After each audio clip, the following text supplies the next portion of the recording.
Hi everyone, my name's James and I'm a naturalist with the East Bay Regional Park District. Here we are along Wildcat Creek. We're going to be exploring watersheds today, so come along. Everyone has a watershed. Let's start by thinking about the places that you can find water in the world and your watershed. Let's go.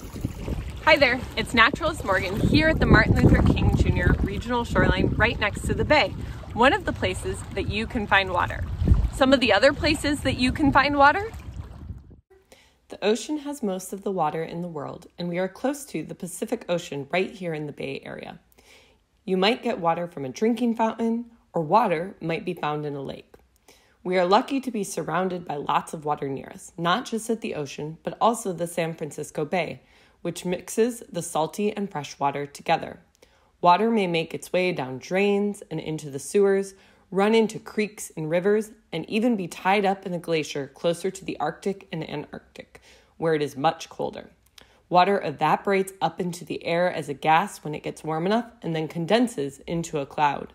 A lot of water can be found up in the clouds and then come down as many different forms of precipitation, either as snow, rain, sleet, hail, and more. Some water is found underground and comes up in springs and aquifers, while some water washes off the land as runoff, often carrying things along with it. Some of that water stays in the soil and is also found in the plants and even the animals, including us. We're actually mostly made of water. Did you think of a new place where water might be found? All water is connected through the water cycle and is going around and around. All the water in the world is all the water in the world that there will ever be.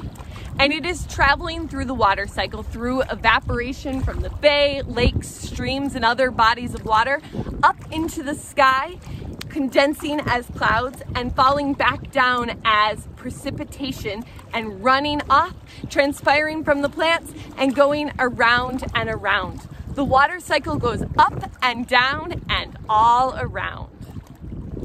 So now that we've talked about a bunch of different places where water can be found and the way that it moves around, let's get back to that word watershed.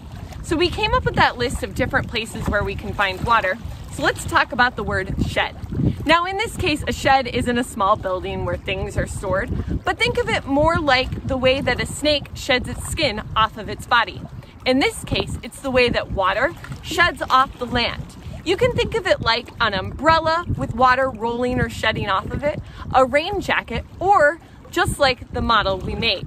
Here in the East Bay, we are on the lands of the Bay Miwok, Chochenyo Ohlone, and Delta Yokut people, who have been taking care of these watersheds for over 10,000 years and continue to thrive here today.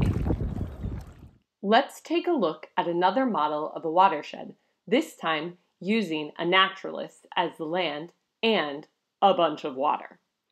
A watershed is the area of land where all the water flows from the highest points to the lowest points, in this case, from the head to the feet, as it collects in larger and larger creeks, marshes, lakes, or bays before draining into the ocean.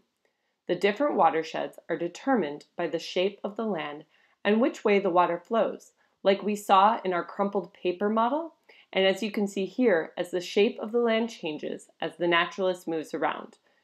You can see that the way the water flows changes as well. The water in the watershed is all connected, and you can see lakes, waterfalls, and all sorts of different ways that water can collect and flow. All plants and animals depend on the water in the watershed, including us as humans. Every one of us lives in a watershed. What watershed do you live in? Hi everyone, welcome back. I hope you've had fun exploring watersheds and you've gotten a chance to find out where your watershed is. So next time that you go outside, take a look at your sidewalk, or maybe where a gutter goes down into a drain, and try to figure out where all that water goes. Or maybe even take an adventure here in a regional park and explore a creek or a pond or a lake or a stream.